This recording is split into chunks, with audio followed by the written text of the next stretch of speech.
नमस्कार। ये महज एक चुनावी नतीजा नहीं है। ये बिहार के नवादा जिले की रजौली विधानसभा यानी AC 235 की जमीनी हकीकत है। आज हम भावनाओं और शोर शराबे से परे हटकर इस सीट की एक क्लिनिकल ऑटोप्सी, एक निष्पक्ष डेटा आधारित विश्लेषण करेंगे। सीधा तथ्यों पर आते हैं।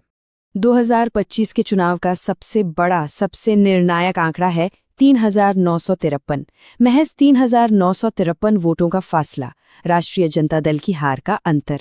ये कोई आम हार नहीं है, ये एक गहरी रणनीतिक और संरचनात्मक चूक का सीधा परिणाम है। मगध क्षेत्र की इस लाल मिट्टी में बसी रजौली की अपनी एक अलग ही भौगोलिक सच्चाई है।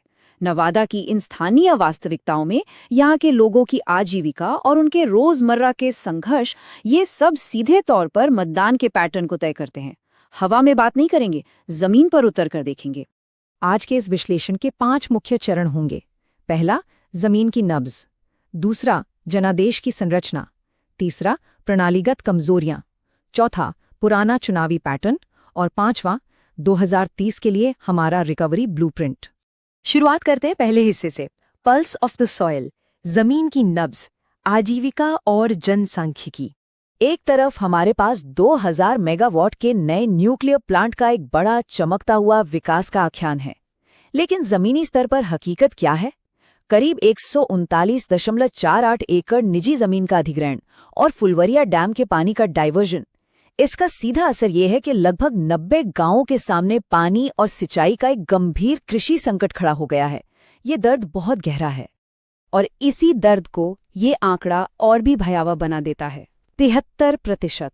रजौली में 73% बच्चे और 74% महिलाएं एनीमिया की शिकार हैं। इसे सिर्फ एक हेल्थ इशू मत मानिए, ये एक गहरी प्रणालीगत विफलता है, एक स्ट्रक्चरल फेलियर है। और यहीं पर हमें अपने संवैधानिक मूल्यों को याद रखना होगा। सच्चा लोकतांत्रिक सम्मान यानी डेमोक्रेटिक डिग्निटी ये मांग करती है कि वंचितों और हाशिए पर खड़े लोगों के प्रति हम अपनी जिम्मेदारी समझें। उनकी आजीविका के इन बुनियादी सवालों पर एक बहुत ही सूचित और जिम्मेदार सार्वजनिक संवाद यानी इन्फॉर्म्ड पब्लिक स्पीच बेहद जरूरी है। अब आते हैं दूसरे हिस्से पर, एनाटॉमी ऑफ द मैंडेट, 2025 के जनादेश की असल संरचना।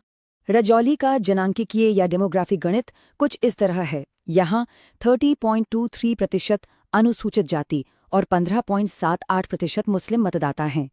कागज पर देखा जाए तो ये आरजेडी का एक बेहद मजबूत किला लगता है, लेकिन एनडीए ने एलजेपी-आरवी के जरिए राजवंशी और पासवान वोटरों का जो सटीक माइक्रो कंसोलिडेशन किया, उसने इस पूरे डेमोग्राफिक समीकरण को पलट दिया। इससे देखिए, 2020 में यहाँ मतदान था 50.43% और 2025 में ये सीधा उछलकर 60.58% हो गया। 10.15% की ये भारी वृद्धि कोई हवा या लहर नहीं थी, ये एनडीए के बेहतर लास्ट माइल लॉजिस्टिक्स का नतीजा था, जिसने बिल्कुल निष्क्रिय पड़े वोटर क्लस्टर्स को बूथ तक पहुंचा दिया। तीसरा हिस्सा, सिस्टेमिक वल्नरेबिलिटीज और स्ट्रक्चरल फ्रैक्चर्स, प्रणालीगत कमजोरियां। यहाँ उम्मीदवारों के बीच वित्तीय विषमता यानी फाइनेंशियल एसिमेट्री बहुत स्पष्ट थी।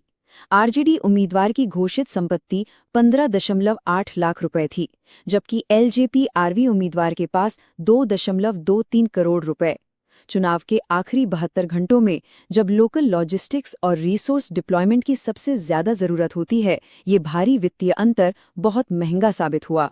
और अब इस नंबर पे गौर करें, 2856। 2 बार के पूर्व विधायक प्रकाश वीर ने जब बगावत कर निर्दलीय ताल ठोकी, तो उन्होंने ठीक 2856 वोट काटे। याद रहे, हार का कुल अंतर भी लगभग इतना ही था। ये इंटरनल फ्रैक्चर सीधे तौर पर एक सेल्फ गोल साबित हुआ। इसके अलावा एक बहुत बड़ी प्रणालीगत विफलता भी थी। स्पेशल इंटेंसिव रिवीजन के दौरान 338 पोलिंग बूथ्स पर पारदर्शी प्रक्रिया के अभाव में कई वैध मतदाताओं के नाम वोटर लिस्ट से कट गए। और सबसे बड़ी विफलता ये रही कि स्थानीय स्तर का तंत्र इस बड़े डी-एनफ्रेंचाइजेशन को समय रहते डिटेक्ट ही नहीं कर पाया। चौथा हिस्सा, पैटर्न मेमोरी, 2010 से 2025 तक का चुनावी मिजाज।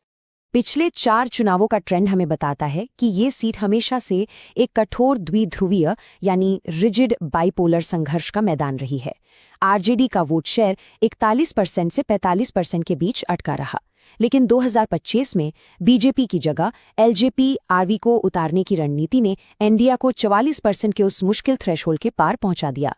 5वां हिस्सा, प्रेस्क्रिप्टिव ब्लूप्रिंट, 2030 तक खोई हुई जमीन को वापस हासिल करने का एक स्पष्ट ऑपरेशनल रोडमैप। ये रिकवरी ब्लूप्रिंट 3 साफ चरणों में बटा है।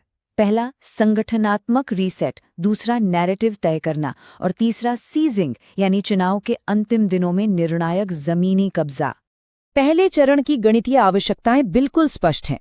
सभी 338 प्रभावित बूथों का तुरंत ऑडिट करना होगा। बागी प्रकाश वीर के गुट को वापस पार्टी के साथ जोड़ना होगा, और सबसे अहम, पासवान पहचान के एकाधिकार को बाईपास करने के लिए राजवंशी और मुसर समुदाय से ब्लॉक अध्यक्ष नियुक्त करने होंगे। दूसरे चरण में 139.48 एकड़ जमीन के अधिग्रहण और पानी के संकट को मुख्य हथियार बनाना होगा।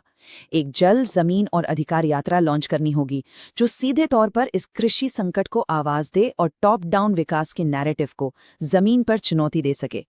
और जब हम इस नैरेटिव को 150 हाइपर लोकल व्हाट्सएप पॉड्स के जरिए डिजिटल रूप में मोबिलाइज करेंगे, तो एक बहुत स्पष्ट नियम का पालन करना होगा। ये पूरी डिजिटल लामबंदी भारत के डीपीडीपी फ्रेमवर्क के तहत होनी चाहिए। वोटर की निजता और उनकी स्पष्ट सहमति यानी एक्सप्रेस कंसेंट का सम्मान हर हाल में सर्वोपरि है। छठा और अंतिम हिस्सा, विजन और चेतावनी। यहाँ एक बहुत ही शांत लेकिन गंभीर सवाल है। अगर ये प्रणालीगत हाशिएकरण और पलायन का संकट 2030 तक भी ऐसा ही रहा, तो रजौली की स्मृति का क्या होगा? ये सिर्फ डेटा या वोट शेयर की बात नहीं है। इस डेटा के पीछे असली इंसान और उनकी जिंदगियां हैं, और इसी जवाबदेही को तय करना ही असली पब्लिक लीडरशिप है। If you want to become a people-centric leader and uplift your constituency, get in touch with blueprintstrategies.ai at mgr@blueprintstrategies.ai or call 080-4204-1602. Purpose beyond politics.